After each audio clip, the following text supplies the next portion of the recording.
शर्मिला जी शांतिनगर में रहती हैं। परिवार में उनके 2 बेटे हैं, अजय और विजय। पति नरेश पेशे से व्यापारी हैं और ज्यादातर अपने काम में ही व्यस्त रहते हैं। शर्मिला जी के बेटे शादी लायक हो गए हैं और इसीलिए आजकल वो दोनों बेटों की शादी की चिंता में परेशान नजर आती हैं। घर और पास का कोई रिश्तेदार ऐसा नहीं जिससे उन्होंने अपने बेटों के लिए कोई अच्छी लड़की देखने के लिए ना कह रखा हो। एक दिन शर्मिला की बहन मनोरमा का फोन उसके पास आता है।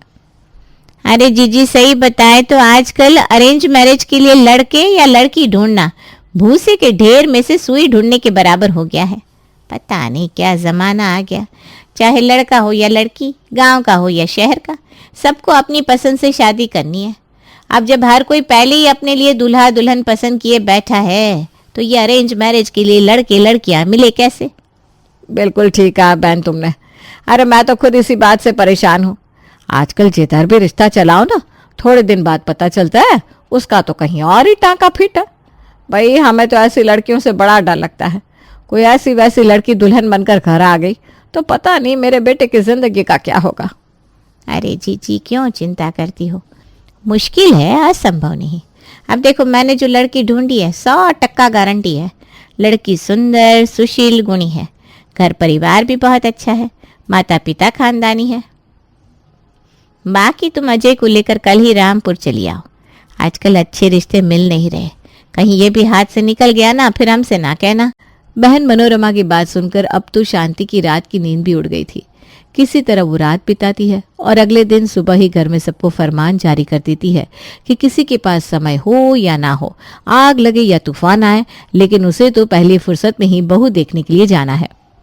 अरे भाग्यवान, तुम तो ऐसे आफत मचा रही हो जैसे वो दुनिया की आखिरी लड़की है और उससे तुम्हारे लड़के का रिश्ता पक्का नहीं हुआ तो कमारा रह जाएगा तुम्हारा सपूत। आप ऐसा ही समझ लीजिए, लेकिन अब मैं आपकी कोई बहानेबाजी नहीं सुनूंगी। अरे 25 का था अजय तब से लड़कियों के लिए रिश्ते देखने मैंने शुरू किए थे और आज 30 का होने आया, लेकिन एक ढंग का रिश्ता नहीं मिला।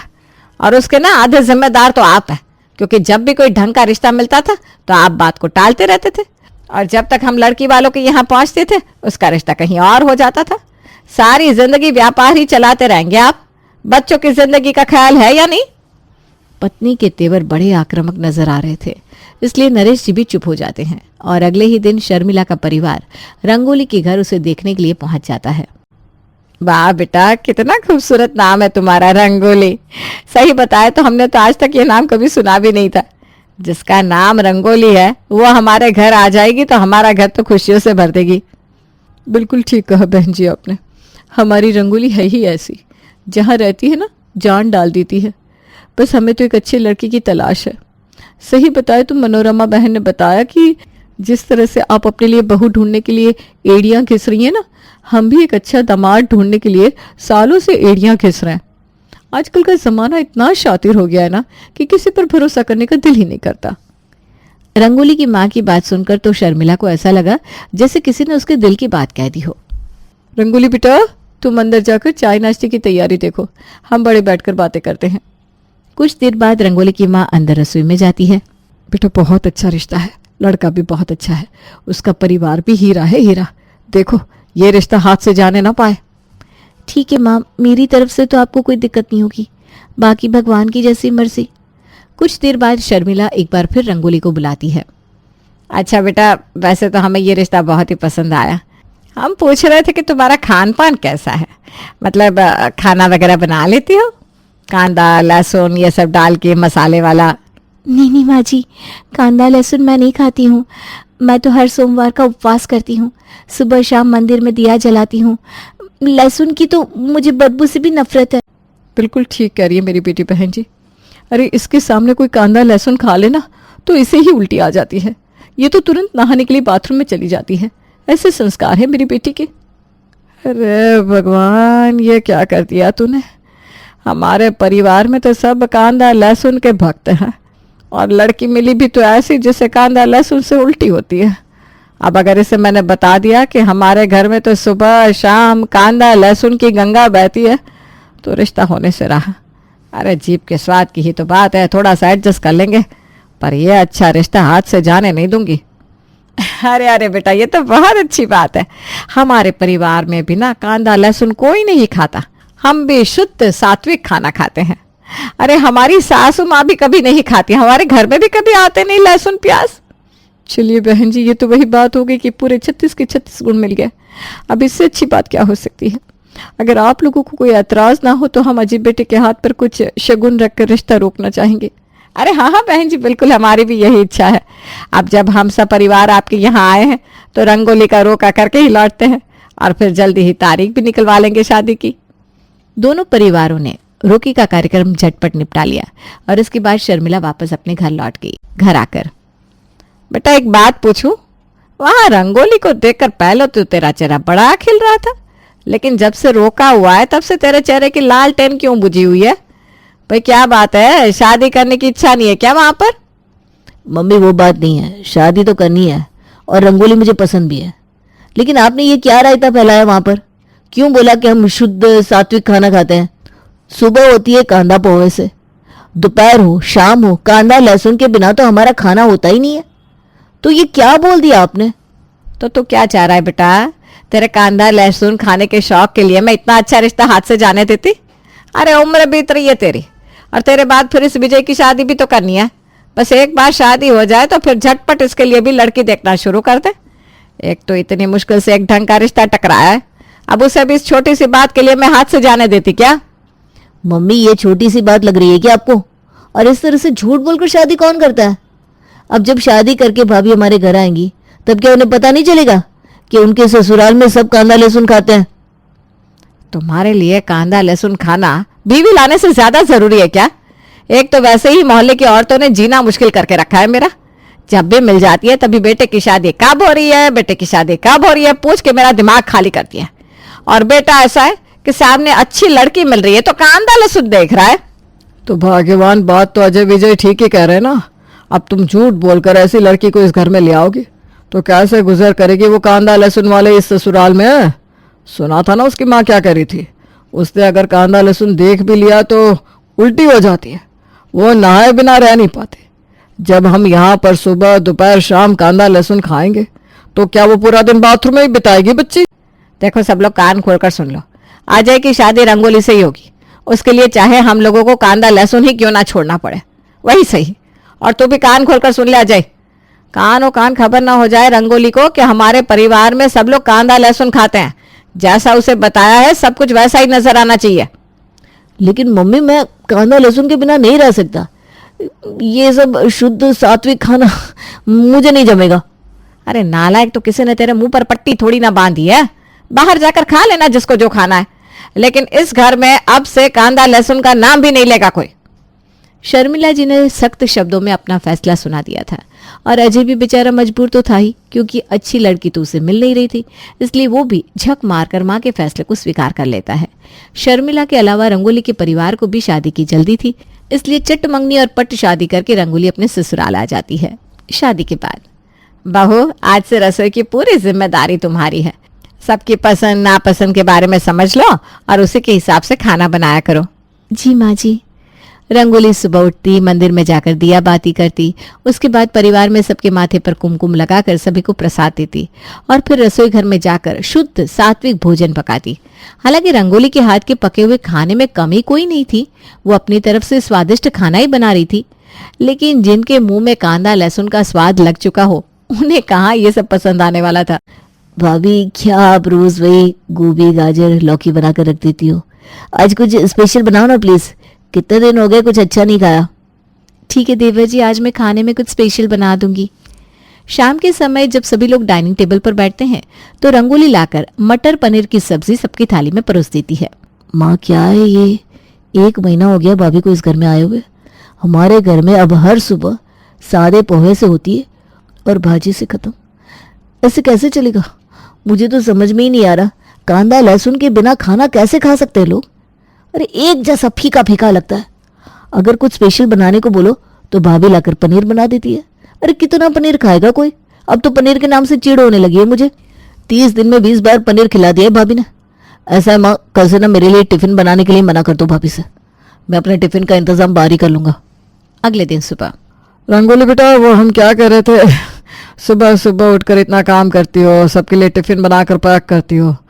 ऐसा करो आज से दोपहर में ये टिफिन बनाने का काम बंद कर दो, सब लोग दोपहर का खाना बाहर ही खा लिया करेंगे, तुम्हें भी थोड़ा आराम मिल जाएगा। हाँ, तुम अपनी सास के लिए खाना बना देना, बस इतना ही बहुत है। अजय विजय के ऑफिस में तो वैसे भी कैंटीन है, और मुझे भी सोमू के ढाबे से कुछ ना कुछ खाने को मिल ही जाता है। लेकिन बाबूजी, अरे बहू छोड़ ना, अच्छा ही है ना, एक टाइम के खाने का झंझट खत्म हुआ। तू तो बस अब सुबह के समय नाश्ता बना दिया कर और फिर सीधा ना डिनर की तैयारी किया कर। ठीक है माँ जी, जैसा आप कहें।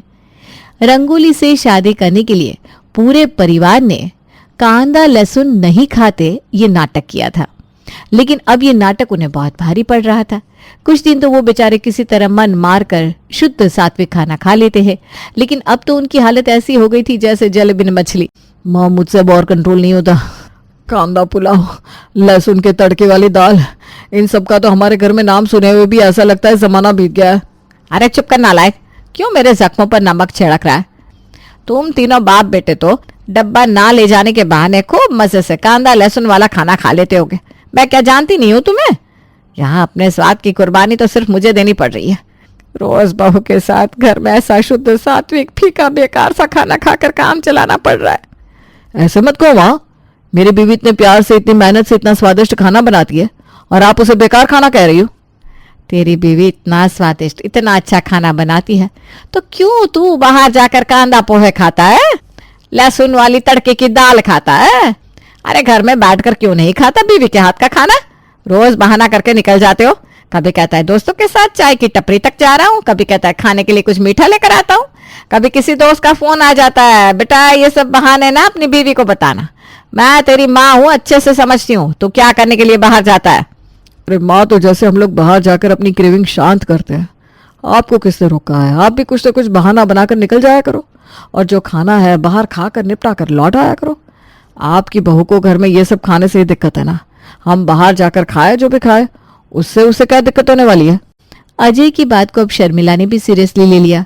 वो भी अब अक्सर दोपहर के समय किसी सहेली के यहाँ जाने के बहाने से निकलती और चुपचाप घर से कुछ दूरी पर बने हुए होटल पर जाकर कांदा लहसुन वाला खाना अपनी पसंद का मंगवा के खा लेती और अपनी भूख मिटा लेती।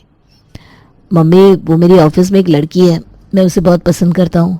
अगर आप लोगों को कोई प्रॉब्लम ना हो तो मैं उसके पेरेंट्स को मिलने के लिए घर बुला लूँ। हाँ बेटा, तू तो इसी दिन के इंतजार में बैठा था कि बड़े भाई की शादी हो जाए तो तू अपना नंबर लगवाए। अब जब तूने लड़की पसंद ही कर लिया तो ले आ बेटा उसके माँ बाप को। बड़े की शादी करने में बहुत जूते घिस लिया हमने, हमारे लिए तो अच्छा ही है, बवाल खत्म होगा। जल्द ही छोटे बेटे की शादी भी स्वीटी से हो जाती है। शादी के बाद स्वीटी देखो, मैंने तुम्हें पहले ही बताया था कि मेरी फैमिली में ना सब कांदा लहसुन वाला खाना ही खाते हैं। हाँ, तो प्रॉब्लम क्या है? मैं भी तो कांदा लहसुन वाला खाना खाती हूँ, सब लोग मिलकर मजे से बनाएंगे। वही तुम्हें बताने वाला हूँ कि सब लोग कांदा लहसुन खाते तो है लेकिन पार्टी नहीं कर सकते, क्योंकि मेरी भाभी ना शुद्ध सात्विक खाना खाती हैं। उनके सामने कांदा लहसुन का नाम भी नहीं ले सकते, इसलिए हम खाते ज़रूर हैं लेकिन घर में नहीं, घर से बाहर जाकर खाते हैं। और भाभी को इस बारे में कानो कान खबर भी नहीं हो पाती। विजय, अब ये क्या नया नाटक है? तुम्हें ये सब मुझे शादी से पहले बताना चाहिए था ना। अब मैं तुम्हारी भाभी के लिए अपना खाना तो नहीं बदल सकती। स्वीटी मैडम, भाभी के लिए उसकी सास ने अपना खान पान बदल लिया तो तुम तो वैसे भी घर की छोटी बहू हो, थोड़ा सा एडजस्ट कर लो ना यार, क्या फर्क पड़ता है? और कोई तुम्हें खाने से नहीं रोक रहा, बस थोड़ा सा मैनेज करना पड़ेगा। अब शादी तो हो ही चुकी थी, स्वीटी बेचारी करती भी तो क्या, इसलिए वो अपना मन मार के रह जाती है। शादी को कुछ ही दिन बीते थे कि स्वीटी का मन कांदा लहसुन वाला खाने के लिए ललचाने लगता है। ऐसा करती हूँ, आज एक्स्ट्रा कांदा लहसुन वाली बिरयानी मंगवा लेती हूँ। भाभी कौन सा पूछने वाली है, इसमें कांदा लहसुन डला है कि नहीं? और बिरयानी पर थोड़ी ना लिखा है कि इसमें क्या डला है।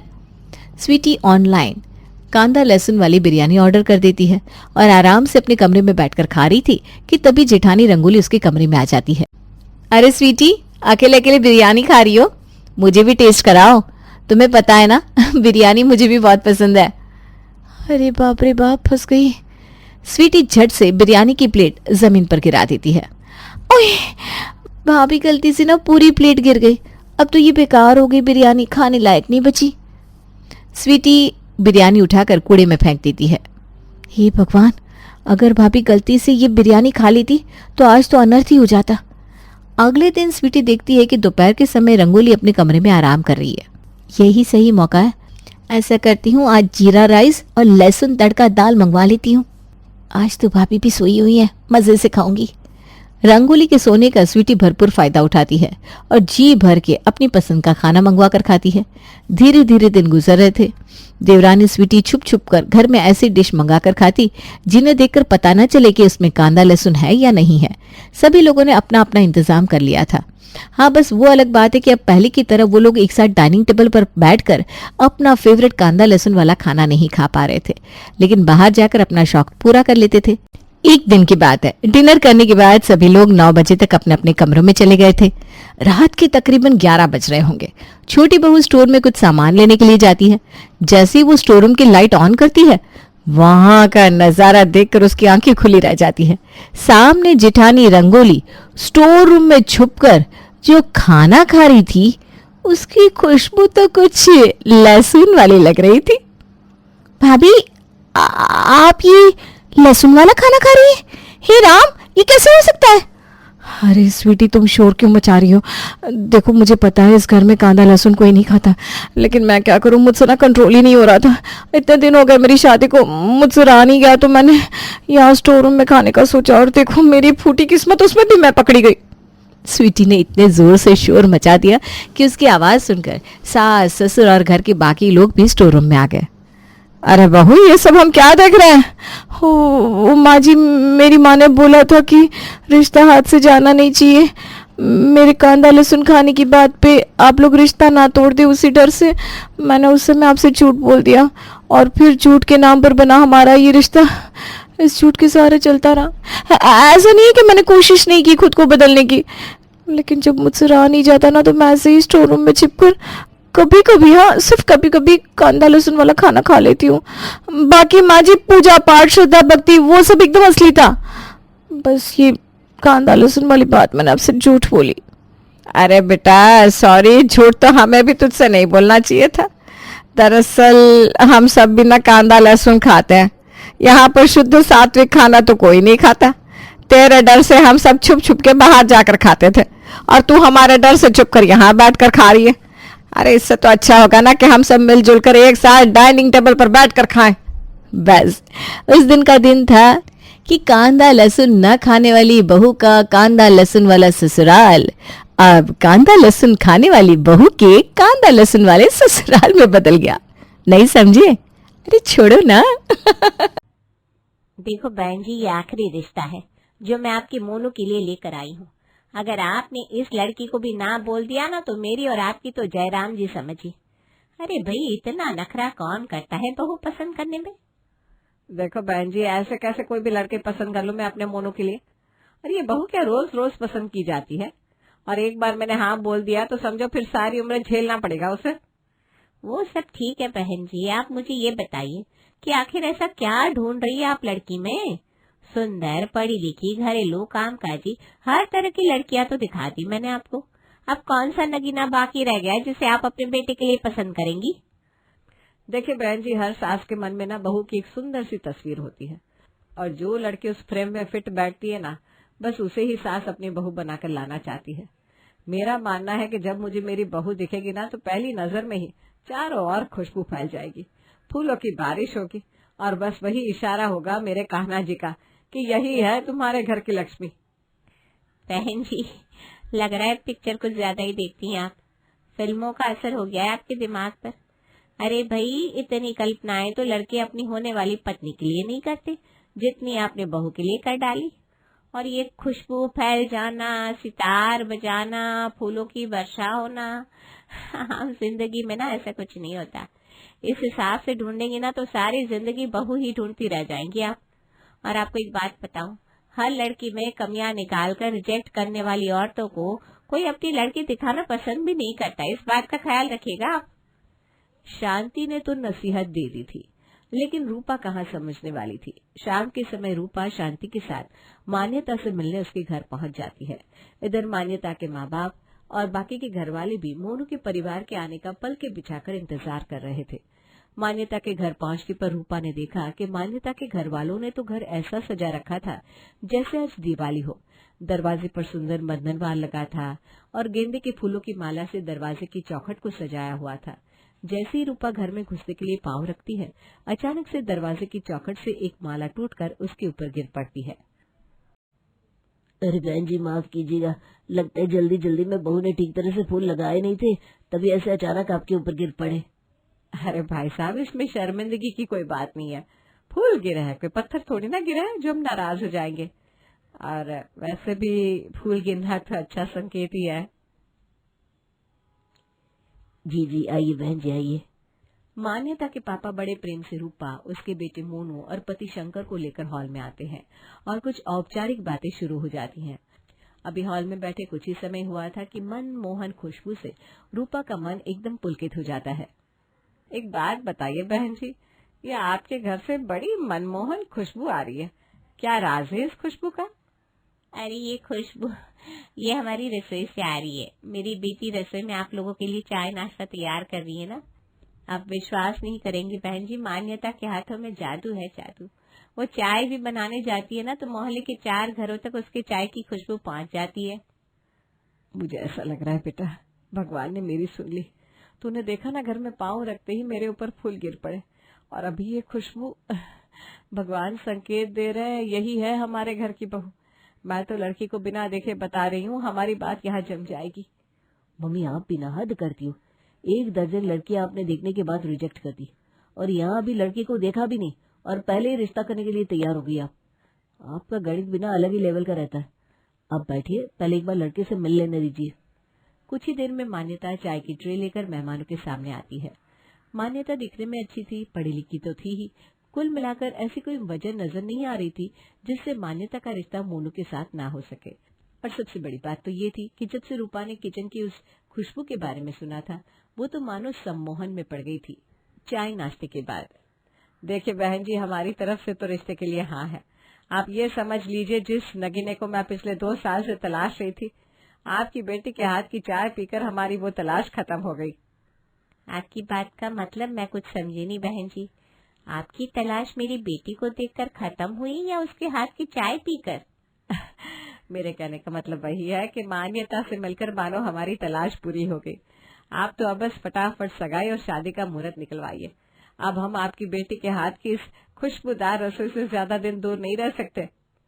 रूपा की बात सुनकर अब तो मान्यता की माँ भी मुस्कुरा देती है। कुछ देर बाद, बेटा मुझे तो अभी भी समझ में नहीं आ रहा कि तेरे ससुराल वालों ने बहू पसंद की है या अपने ढाबे के लिए हलवाई, जो उन्हें तुझसे ज्यादा तेरी रसोई में इंटरेस्ट आ रहा था।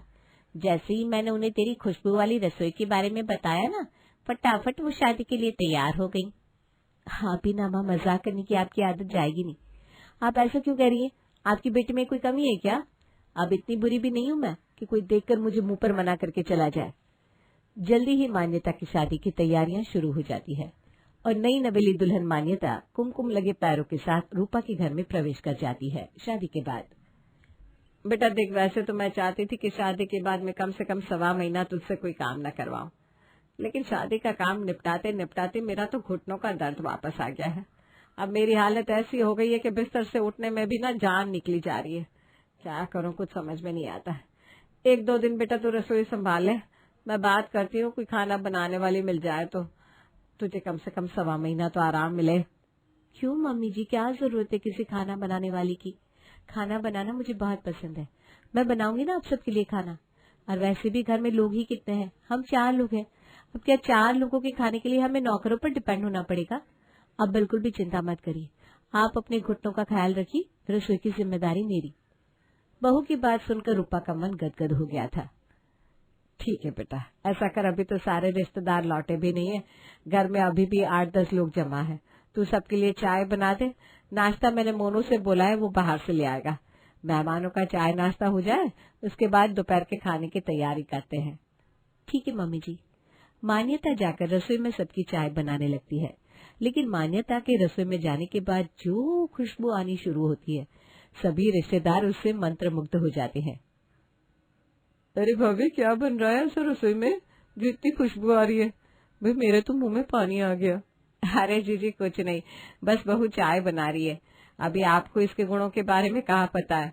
अब आप सोचिए, जिसकी चाय में इतनी खुशबू आ रही है, जब वो खाना बनाएगी तब क्या होगा? बात तो तेरी बिल्कुल ठीक है रूपा, जब इसकी चाय की खुशबू से इतना मुंह में पानी आ रहा है तो खाना खाकर तो उंगलियां चाटते रह जाएंगे सब। ठीक है भाई, हम तो चाय नाश्ता करने के बाद निकलने वाले थे, लेकिन अब तो बहू के हाथ का खाना खाकर ही जाएंगे। बिल्कुल ठीक कहा आपने, मैं भी बहू के हाथ का खाना खाने के बाद ही जाऊंगी। सारे मेहमानों ने अपने अपने बैग साइड में रख दिए थे और सब बेसब्री से बहू मान्यता के हाथों की पहली रसोई के व्यंजनों को चखने के लिए बेताब हो रहे थे। चाय नाश्ते के बाद मान्यता रसोई में जाकर अपनी पहली रसोई के लिए पकवान बनाना शुरू करती है, लेकिन उसकी रसोई से जो खुशबू आ रही थी उसने तो घर में सभी को हैरानी में डाल दिया था। अरे भाभी, कहाँ से ढूंढ कर लाई हो इस हीरे को? भाई सच बताए तो हम तो खुद 30 साल से खाना बना रहे, ऐसी खुशबूदार रसोई तो हमसे भी नहीं बनती। दुनिया भर के मसाले तेल झोंक दो, उसके बाद भी कोई गारंटी नहीं रहती कि खाने में स्वाद आएगा कि नहीं। लेकिन मान्यता की रसोई से जो खुशबू आ रही है ना, वो खुद चीख चीख के बता रही है कि खाने में बहुत स्वाद आने वाला है। बहू की होती तारीफ से रूपा तो पेड़ पर चढ़ी जा रही थी। देख लिया ना जीजी, अब मैं अपने मोनू के लिए लड़कियां ढूंढ रही थी तो आप ही लोग ताने देते थे। एक के बाद एक लड़के रिजेक्ट करती जा रही है, पता नहीं क्या ढूंढ रही है। देख लिया आपने, बस इसीलिए कोई लड़की पसंद नहीं आती थी मुझे। खाना बनाने की शौकीन मान्यता पिछले कई घंटों से रसोई में थी। कभी खीर, कभी मालपुए, कभी कचौड़ी, कड़ी, न जाने क्या क्या बनाकर तैयार कर लिया था उसने। और पिछले कई घंटों से रसोई से जो खुशबू आ रही थी उसने सारे रिश्तेदारों को रूपा के घर से बांध रखा था, वो अलग। मेहमानों की हालत अब ये थी कि कोई भी घर से जाना ही नहीं चाह रहा था। भाभी, वो मैं क्या सोच रही थी, आपकी तबीयत भी कुछ ठीक नहीं है। अब ऐसी हालत में आपको छोड़कर जाना मुझे ठीक नहीं लग रहा। मैं सोच रही हूँ 5-7 दिन रुक कर ही जाती हूँ। मैं भी सोच रही थी कि अभी रुकी जाती हूँ रूपा, वैसे भी घर तो बहुएं संभाल रही है, मुझे वहाँ जाकर करना भी क्या है। कुछ दिन मान्यता बहू के हाथ के पकवान ही चख लेते हैं भाई। बुआ हुई या मासी, ताई जी, मान्यता के हाथ का खाना चखने के बाद कोई भी घर से हिलने को तैयार नहीं हो रहा था। फिर अगले दिन मान्यता की मुंह दिखाई की रस्म थी, जिसमें पड़ोस की कुछ औरतों को भी आना था। रूपा के घुटनों में दर्द बढ़ता ही जा रहा था, जिसके कारण वो चलने फिरने या काम करने में सक्षम नहीं थी। इसलिए मुंह दिखाई के लिए आई हुई औरतों के लिए बहू मान्यता ने पहले ही चाय नाश्ता बनाकर तैयार कर दिया था और उसके बाद वो तैयार होकर सबके सामने आकर बैठ गई थी। एक बात बताओ बहन जी, 2 दिन हुआ है अभी बहू की शादी को और पिछले 2 दिन से आपकी रसोई से जो खुशबू आ रही है, अब क्या ही बताएं। अब किसी तरह उस खुशबू को मन से निकाला था कि आपके यहाँ आते ही फिर से इतनी अच्छी खुशबू आनी शुरू हो गई। अब ये बताइए, इस खुशबू का राज क्या है? पड़ोसन की बात सुनकर रूपा एक बार फिर मुस्कुराने लगती है। अरे बहन जी, ये खुशबू मेरी बहू की रसोई से आती है। इतनी परफेक्ट है ना मेरी मान्यता खाना बनाने में कि वो चाय भी बनाती है तो पीने वाले के मुंह में खुशबू सूंघकर ही स्वाद आ जाता है। अगर ऐसी बात है बहन जी तो हमें भी पिलवाइए ना आपकी बहू के हाथ की चाय। हम तो कहते हैं मुंह दिखाई में क्या रखा है, आप तो बहू की सीधा चाय दिखाई ही करवा दीजिए। पड़ोसन की बात सुनकर मुंह दिखाई करने आई सभी औरतें खिलखिलाकर हंसने लगती है। बिल्कुल ठीक कह रही है बहन जी, चाय दिखाई के साथ नाश्ता दिखाई भी कराइए। सजी सवरी दुल्हन ने तो बहुत देख ली, ये खुशबूदार खाना बनाने वाली पहली बार देख रहे हैं। जा बेटा, ये घूंघट करने से अब कोई फायदा नहीं। अब तेरे रूप की नहीं गुणों की चर्चा हो रही है यहाँ पर। तू जाकर पहले चाय नाश्ता ही लेकर आ। सास के कहने पर मान्यता जाकर सबके लिए चाय नाश्ता लेकर आती है। चाय नाश्ता देखकर सभी पड़ोसन वाह वाह करते नहीं थक रही थी, क्योंकि खाने का स्वाद ही नहीं खुशबू भी लाजवाब थी। कुछ देर बाद सभी औरतें मुंह दिखाई का लिफाफा बहू को पकड़ाकर ढेर सारा आशीर्वाद देकर वहां से चली जाती है। बहू एक बात कहूँ, आज तूने मेरा सर गर्व से ऊंचा कर दिया। भाई बहुत मुंह दिखाई देखी है मैंने आज तक, लेकिन जैसी मुंह दिखाई तेरी हुई है ना, ऐसी किसी की नहीं हुई होगी। सभी औरतें बहुत खुश होकर दिल से तुझे आशीर्वाद देकर गई है। बस बेटा, ऐसे ही मेरा नाम रोशन करना है तुझे। जी माँ जी। अभी तक तो सब सही था। सभी लोग नई बहू मान्यता की खूब तारीफ कर रहे थे और रूपा को भी ऐसी काबिल और गुणी लड़की ढूंढकर लाने के लिए ढेरों बधाइयां मिल रही थी। लेकिन मुसीबत तो तब शुरू हुई जब मान्यता की खुशबू वाली रसोई के सम्मोहन में पूरा मोहल्ला ऐसा पड़ा कि लोग बेशर्मी पर उतारू हो गए। अगले दिन सवेरे, बहन जी सुना, आपकी घुटनों में बड़ा दर्द है, सोचा चलकर आपकी हालचाल ले लूं। हाँ बहन जी, दर्द तो है, वैसे डॉक्टर को दिखाया है, जल्दी ही आराम मिल जाएगा। अरे बहू कहाँ है? लग रहा है उसने देखा नहीं कि मैं आपसे मिलने आई हूँ। आवाज लगाइए ना उसे, कम से कम चाय तो पिलाई दे, वही अपने हाथ की खुशबू वाली चाय। अभी कहती हूँ, आप बैठिए। अभी पड़ोसन अर्चना को आए 5 मिनट भी नहीं हुए थे कि तभी सामने वाले घर में रहने वाली विनीता दरवाजे पर आकर घंटी बजा देती है। वाह बहन जी, आपकी किचन की चाय की बड़ी अच्छी खुशबू आ रही थी। मैंने सोचा जब बहू चाय बना रही है तो 1 कप चाय मैं भी पीती चलूं। हाँ बहन जी, क्यों नहीं, आप भी आइए, मैं बहू को बोलकर 1 कप चाय और बढ़वा देती हूँ। अरे रुक रुक, जब चाय का पानी बढ़वा रही है तो 1 कप मेरे लिए भी बढ़ावा दीजिएगा।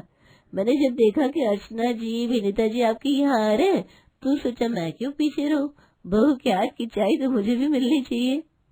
पड़ोसनों को ऐसे लाइन लगाकर चाय पीने की होड़ मचाते देख अब रूपा का माथा थोड़ा ठनकने लगा था, लेकिन फिर भी दरवाजे पर आए अतिथि का अपमान तो नहीं कर सकते थे। अब तो ये रूपा की मुसीबत बन गई थी।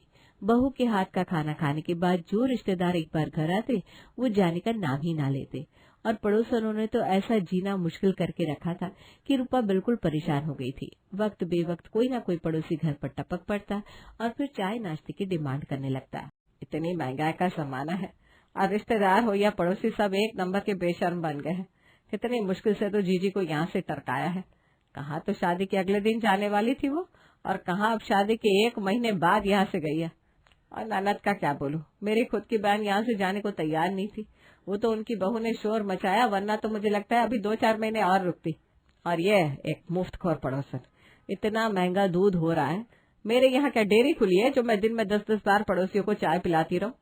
बस बात हो गया, तंग हो गई हूँ मैं। देख बहू, कोई जरूरत नहीं है इतना खुशबूदार खाना बनाने की। अरे ऐसी खुशबूदार रसोई का क्या फायदा है जिससे खींचकर लोग रोज मक्खियों की तरह रसोई के आसपास भिन भिनाते फिरे। लेकिन माँ जी, मैं तो इतनी साफ सफाई रखती हूँ, घर में एक भी मक्खी नहीं है। अरे बहू, तू बिना बात का मतलब नहीं समझती। मक्खियों से मेरा मतलब है इन बिन बुलाए मेहमान और पड़ोसी। माँ जी देखिए, आप अच्छा समझे या बुरा, लेकिन मुझे तो ऐसा ही खाना बनाना आता है और ये तो मेरा गुण है। अब आप उसके लिए भी मुझसे नाराज होंगी क्या? पता नहीं किस मनहूस घड़ी में मैंने इसकी खुशबू वाली रसोई की तारीफ करी थी। जीना मुश्किल करके रख दिया है रिश्तेदार और पड़ोसियों ने। एक जाता नहीं दूसरा आकर बैठ जाता है। इतने ढीठ है सबके सब, चाहे जितनी बेइज्जती कर दो लेकिन 2 दिन बाद फिर आकर टपक जाते हैं। बड़े बेटे की शादी को अभी 6 महीना ही बीता था कि एक दिन पुणे में रहकर नौकरी कर रहे उसके छोटे बेटे सोनू का उसके पास फोन आता है। मम्मी, आपको एक बात बतानी थी, आप प्लीज नाराज मत होना। मैंने शिखा से शादी कर ली है, मैं उसे लेकर घर आ रहा हूँ। वो एक्चुअली में उसके पापा बहुत बीमार थे और वो चाहते थे कि उनकी आंखों के सामने उसकी शादी हो जाए, इसलिए बिना कुछ सोचे समझे जल्दबाजी में मुझे ये डिसीजन लेना पड़ा। मम्मी, अब सुन रही हो ना? सुन रही हूँ बेटा, अब जो हुआ सो हुआ। बहू को लेकर घर आ जा, हम लोग यहाँ पर तुम दोनों की रिसेप्शन पार्टी कर देंगे। चलो अच्छा हुआ कि घर में छोटी बहू आ रही है। अब मैं कुछ दिनों के लिए बड़ी बहू को खाना बनाने से ही मना कर दूंगी और छोटी बहू को रसोई की जिम्मेदारी सौंपूंगी। जब लोगों को मान्यता के हाथ का खाना नहीं मिलेगा तो ये रिश्तेदार और पड़ोसी अपने आप जान छोड़ देंगे, वरना इन ढीठ लोगों से सीधे तरीके से पीछा नहीं छूटेगा। 3 दिन के अंदर सोनू अपनी पत्नी शिखा को लेकर आ गया। यहाँ आने के बाद रूपा दोनों की रिसेप्शन पार्टी करवाती है। पार्टी के 3 दिन बाद, छोटी बहू आज से रसोई की जिम्मेदारी तुम्हारी और बड़ी बहू घर की साफ सफाई और बाकी कामों की जिम्मेदारी तुम्हारी। अरे भाभी, ऐसा करो कि लगे हाथ छोटी बहू की पहली रसोई की रस्म भी पूरी करवा दो। हम भी तो देखे छोटी बहू के हाथ में मान्यता बहू की तरह स्वाद है कि नहीं। अरे चाहे जितना स्वाद हो छोटी बहू के हाथ में, लेकिन कम से कम मान्यता की तरह रसोई से खुशबू तो नहीं आएगी। उस खुशबू से पीछा छूटे भाई, मैं तो परेशान हो गई हूँ। थोड़ी देर बाद छोटी बहू शिखा अपनी पहली रसोई की तैयारी करने लगती है। अरे वाह रूपा, तेरी छोटी बहू बिल्कुल बड़ी बहू की परछाई है, परछाई। देख तो, उसकी रसोई से भी बिल्कुल वैसी ही खुशबू आ रही है जैसी बड़ी बहू की रसोई से आती थी। अब बस स्वाद का इंतजार है। रूपा भी हैरान थी कि ऐसा कैसे हो सकता है कि छोटी बहू की रसोई से भी बिल्कुल वैसी ही खुशबू आ रही थी जैसे कि बड़ी बहू की रसोई से आती है। कुछ देर बाद छोटी बहू शिखा तरह तरह के पकवान लाकर डाइनिंग टेबल पर लगा देती है। सभी पकवानों की खुशबू ने मेहमानों का मन मोह लिया था। अरे भाभी, छोटी बहू तो स्वाद में बड़ी से भी 4 कदम आगे है। भाई वाह, पहला टुकड़ा मुंह में डालते ही ऐसा लगा जैसे अमृत चिख लिया मैंने। बुआ जी की बात सुनकर रूपा अपना सर पकड़ लेती है। अरे बहू, इतना खुशबू वाला खाना बनाना कहाँ से सीखा तुमने? ऐसा खुशबू वाला खाना तो बड़ी बहू बनाती है। ये रेसिपी भाभी की है। वो पिछले 3 दिन से मैं भाभी के हाथ का इतना स्वादिष्ट खाना खा रही थी ना, तो मैंने भाभी से उनकी सीक्रेट रेसिपी पूछी है। अब तो मैं भी उनकी ही रेसिपी से खाना बनाने वाली हूँ। बस इतना ही सुनना था कि रूपा अपना सर पकड़कर वहीं रसोई में बैठ जाती है। मम्मी, आपको पता है ना मुझे खाना बनाना आता है, पर क्यों रोज रोज एक ही बात के लिए ताना देती रहती हो? अरे बेटा, मुझे पता है चाइनीज, साउथ इंडियन सब तरह का खाना बनाना आता है तुझे, लेकिन बेटा रोज रोज साउथ इंडियन और चाइनीज तो कोई नहीं खाता। इसलिए अब शादी में 1 ही महीना बचा है, जल्दी जल्दी घरेलू खाना बनाने में हाथ साफ कर ले, वही काम आने वाला है तेरे। अरे ये क्या बात हुई मम्मी? इतनी मेहनत करके, इतने एक्सपेरिमेंट करने के बाद मैंने इतनी अच्छी अच्छी डिशेस बनानी सीखी, लेकिन आपको तो अपनी बेटी की कोई क्वालिटी अच्छी नहीं लगती। अभी भी आप मुझे ही ताना मार रही हो।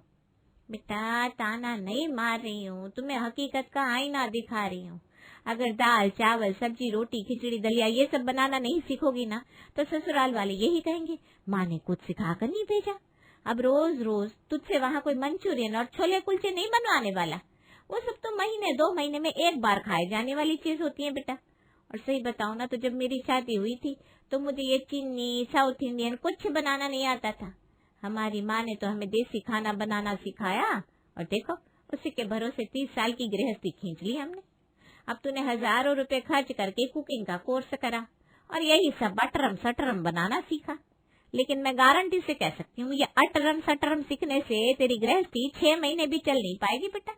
जहाँ पर सुई काम आ सकती है वहाँ तलवार का काम नहीं होता। अरे मम्मी, एक बात बताओ, जो लड़की मंचूरियन बना सकती है, इडली सांभर बना सकती है, वो खिचड़ी नहीं बना पाएगी? खिचड़ी बनाने में कौन सा रॉकेट साइंस लगता है? आप ना टेंशन मत लो। और आपने खुद बोला ना अभी कि मेरी शादी में अभी 1 महीना बचा है, तो उस 1 महीने में मुझे अपने हिसाब से जी लेने दो, जी भर के शॉपिंग कर लेने दो, अपने दोस्तों से मिलने दो। अब उस 1 महीने में भी आप क्या चाह रही हो कि मैं सिर्फ रसोई में घुसकर वो समय खराब कर दूं? मानसी की माँ श्वेता ने अपनी तरफ से पूरी कोशिश की थी कि वो अपनी बेटी को रसोई घर गृहस्थी अच्छे से सिखा दे, लेकिन मानसी थी आज के जमाने की ओवर कॉन्फिडेंट लड़की। उसे तो माँ की सारी बातें सिर्फ उपदेश लग रही थी, इसलिए उसने माँ की बातों पर जरा भी गौर नहीं किया। 1 महीने का समय हवा की तरह गुजर गया और वो दिन भी आ गया जब मानसी को शादी करके अपने ससुराल जाना था। पूरे परिवार को गले लगाकर विदा होने के बाद मानसी ससुराल पहुंच गई थी। मानसी बेटा, पहली रसोई के लिए क्या बनाओगी भाई? मम्मी भाभी तो अपनी कुकिंग का जलवा दिखाएंगी। याद नहीं है जब हम लोग भाभी को देखने गए थे तो उनकी मम्मी ने बताया था कि भाभी ने बहुत सारे तरह का खाना बनाना सीखा हुआ है। हमारी तो लॉटरी लग गई है, अब घर में ही रेस्टोरेंट वाला खाना खाने को मिल जाया करेगा। क्यों भाभी, ठीक है ना मेरा? क्यों नहीं देवर जी, आप बताइए, आप लोगों को क्या खाने का मन है? चाइनीज, साउथ इंडियन सब बनाना आता है मुझे, वो भी एकदम ढाबा स्टाइल। बस भाभी, अगर ऐसी बात है ना तो फिर ढाबा स्टाइल छोले भटूरे बनाकर खिला दो। ऐसे मम्मी तो बनाती है, लेकिन मम्मी के हाथ के भटूरे ना उतने परफेक्ट नहीं बन पाते। अब देखते हैं हमारी नई नई भाभी हमारी मम्मी के 30 साल पुराने एक्सपीरियंस को मात दे पाती है या नहीं। अरे देवर जी, आप भी कैसी बात करते हैं? मेरा माँ जी के साथ क्या मुकाबला? माँ जी तो आंख बंद करके भी बनाएंगी ना तो भी उनका खाना मुझसे बेहतर ही बनेगा। मानसी की इस बात ने तो सासू माँ का भी दिल जीत लिया था। बड़ी समझदार और गुणी है मेरी बहू, तारीफ में होश नहीं खोया, अभी भी बड़ों का सम्मान बनाए रखा उसने। चल बेटा, अब अगर इन लोगों की यही इच्छा है ना तो तू सबके लिए छोले भटूरे ही बना ले, लेकिन तेरे ससुर जी और मैं, हम दोनों छोले भटूरे नहीं खाएंगे। हमें ये मैदे के तले हुए भटूरे से बड़ी एलर्जी है। हमारे लिए तो तुम छोले के साथ थोड़े से मटर पुलाव बना देना। खाली मटर पुलाव क्यों? अगर आप लोग छोले भटूरे नहीं खाएंगे तो आपके लिए शाही पनीर बना देती हूँ, और मटर पुलाव तो शाही पनीर के साथ ही जचता है। अच्छा चलो, तुम्हारा इतना मन है तो ठीक है, बना लो तुम शाही पनीर। और सुनो बेटा, जिस जिस सामान की तुम्हें जरूरत हो ना सब छोटे को बता दो, वो बाजार जाकर सब सामान ला देगा। अब तुम इसकी फरमाइश पूरी कर रही हो तो इसे काम लेने में भी कोई संकोच मत करना, 2-4 बार मार्केट जरूर दौड़ाना इसे। सासू माँ की बात सुनकर मानसी धीरे से मुस्कुरा देती है। तो ये था मानसी का नया नया ससुराल, जहाँ पर उसे खूब प्यार और अपनापन मिल रहा था। ससुराल वालों ने तो अपनी तरफ से लाड़ प्यार दिखाने में कोई कसर नहीं छोड़ी थी, और अब बारी थी मानसी की कि वो अपने हाथों का जादू चलाए और पहले ही दिन महफिल लूट कर ले जाए। थोड़ी ही देर में मानसी सामानों की एक लिस्ट बनाकर देवर जी के हाथ में थमा देती है और देवर अभय भी झटपट बाजार से सामान लाकर भाभी को दे देता है। 1 घंटे बाद मानसी ने छोले भटूरे और शाही पनीर बनाकर डाइनिंग टेबल पर लगा दिया था। वाह भाभी वाह, आपने तो आज बिल्कुल महफिल ही लूट ली। आपके हाथ के छोले भटूरे की तो मैं जितनी तारीफ करूं उतनी कम है। आपके ये छोले भटूरे खाने के बाद मैं प्रतिज्ञा लेता हूँ कि आज के बाद मैं कभी भी रेस्टोरेंट पे छोले भटूरे नहीं खाऊंगा। अरे चुप कर नाटकबाज, जब देखो तब फिल्म में डायलॉग मारता रहता है। अब तो इतनी तारीफ कर ही रहा है ना, तो ला बहू एक भटूरा मुझे भी दे ही दे। मानसी मुस्कुराते हुए सास और ससुर की थाली में भी एक एक भटूरा रख देती है, जिसे खाकर सब जी भर के मानसी की तारीफ करते हैं। अब क्योंकि पहली रसोई का खाना सबको बहुत पसंद आया था, इसलिए मानसी को खूब भर भर के शगुन भी मिलता है पहली रसोई के बाद। मानसी, तुमने तो आज कमाल ही कर दिया। सब लोग तुम्हारे हाथ के खाने के फैन हो गए। अच्छा, बाकी सब लोग तो मेरे हाथ के खाने के फैन हो गए, लेकिन आपने मेरी एक भी बार तारीफ नहीं की। आपको खाना पसंद नहीं आया क्या? अरे भाई, किसने कहा कि मुझे खाना पसंद नहीं आया? बल्कि मेरा तो मन कर रहा था कि मैं तुम्हारे हाथ ही चूम लूं, लेकिन अगर मैं वाकई ऐसा कर देता तो तुम शर्म से पानी पानी हो जाती। बहुत मस्करी सूझ रही ना आपको? पत्नी ने इतनी मेहनत से खाना बनाया, उसकी तारीफ तो करने से गए, छेड़ रहे हो मुझे। जाइए, मैं आपसे बातें नहीं करूंगी। और हाँ, ये गोल गोल बातें करने से ना मैं इतनी आसानी से आपका पीछा नहीं छोड़ने वाली। पहली रसोई का शगुन मैंने सबसे लिया है, और आपको भी वो शगुन तो देना ही पड़ेगा, वरना कल से ना अपने खाने का इंतजाम किसी ढाबे में करवा लेना।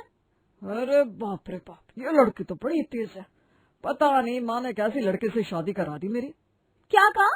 अब आप मुझसे शादी करके पछता रहे हो? बहुत आसान है तुम्हें चिढ़ाना, बड़ी आसानी से मेरी बातों में आ जाती हो तुम। तुम्हें सताने का तो मजा ही कुछ और है। अच्छा सुनो, तुम्हारा गिफ्ट मैं पहले ही ला चुका हूँ, इसलिए इतना मुंह फुलाने की कोई जरूरत नहीं है। और ये तुमने कैसे सोच लिया कि मैं किसी ढाबे पर खाना खाऊंगा? अब तो मेरी इतना स्वादिष्ट खाना बनाने वाली पत्नी आ गई है, मैं किसी ढाबे वाबे में नहीं खाने वाला। अब तो तुम्हें ही जीवन भर मुझे पका पका कर खिलाना पड़ेगा। जाने मन, बोलो मंजूर है? ससुराल में मानसी को खूब प्यार मिल रहा था। पति, सास, ससुर, देवर सब ने उसे हाथों हाथ लिया हुआ था। मानसी भी सबसे प्यार पाकर इठलाती घूम रही थी। पूरा 1 सप्ताह बीत गया था। कभी छोले भटूरे, कभी फ्रेंच फ्राइज, कभी मंचूरियन, कभी इडली सांभर। हर रोज मानसी अपने हाथों का जादू चलाती और उसके हाथ का स्वादिष्ट खाना खाकर घर में सब लोग झूम उठते। 1 सप्ताह बीत गया था। अब आ गया था शनिवार का दिन। अरे मानसी बेटा, ये क्या कर रही हो रसोई में? मम्मी जी, मैंने सोचा है कि आज मैं बढ़िया उड़द की दाल की कचौड़ियाँ और आलू की सब्जी बना देती हूँ। घर में सबको पसंद है ना? हाँ बेटा, पसंद तो सबको है, और तुम्हारी खाने की इच्छा है तो तुम ऐसा करना, ये कल बना लेना।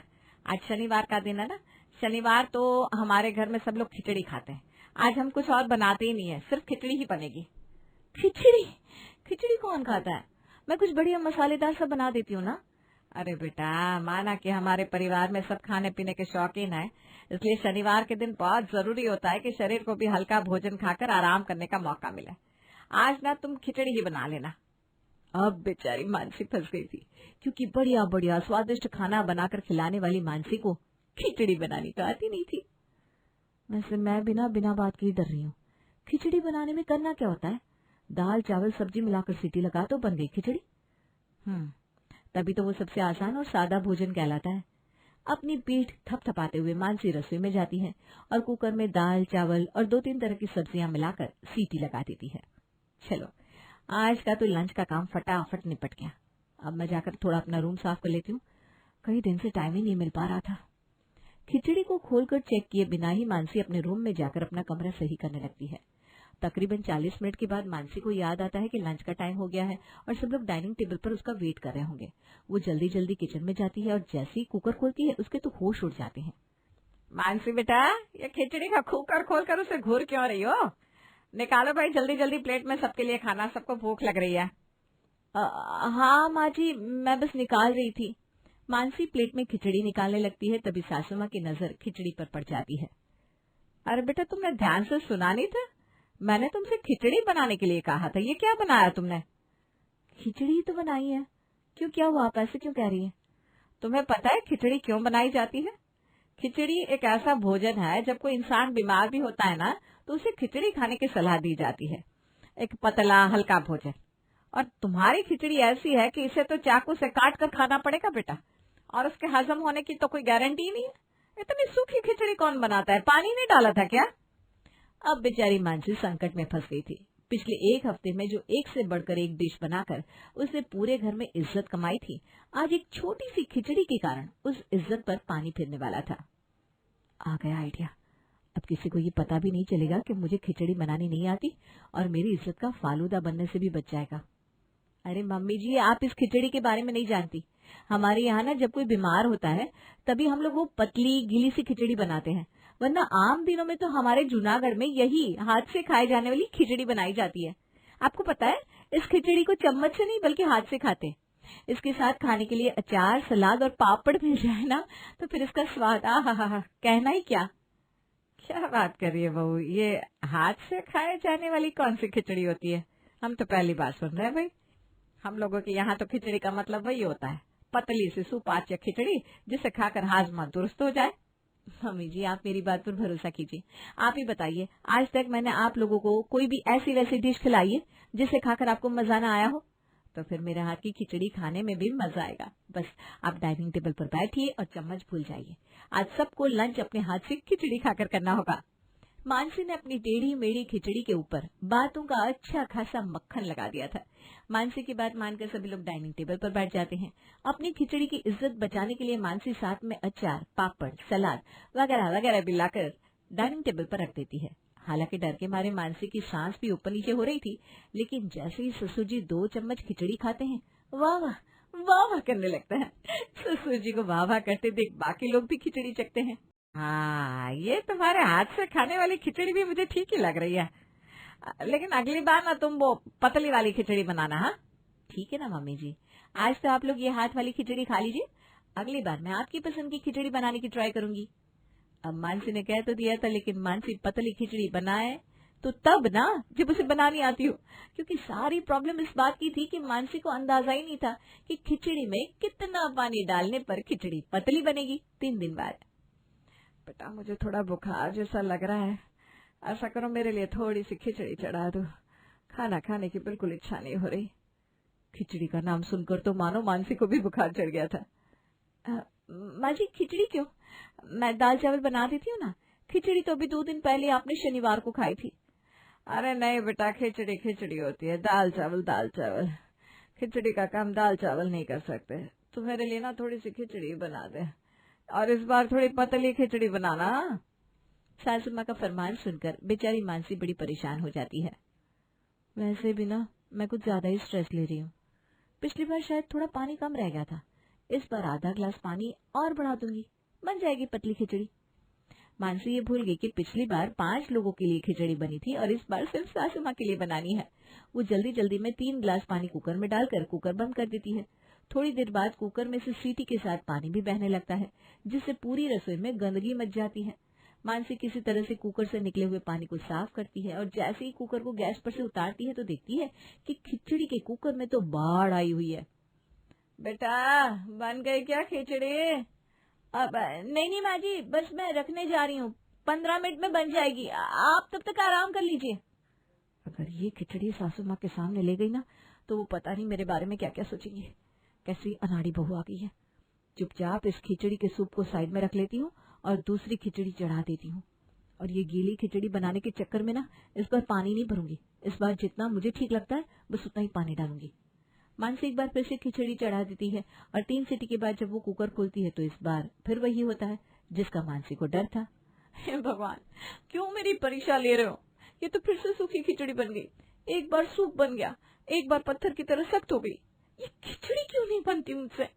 इससे तो अच्छा मैंने वो खिचड़ी का सूप रख लिया होता, दोनों को आपस में मिला देती तो बैलेंस हो जाता। बेकार में उसे उठाकर फेंक दिया मैंने।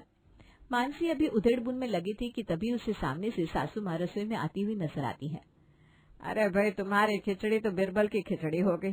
कितनी देर पहले बनाने के लिए कहा था बेटा, खिचड़ी बनाने में कितना वक्त लगता है? सासू माँ को नाराज होते देख मानसी चुपचाप खिचड़ी प्लेट में निकालकर उनकी ओर बढ़ा देती है।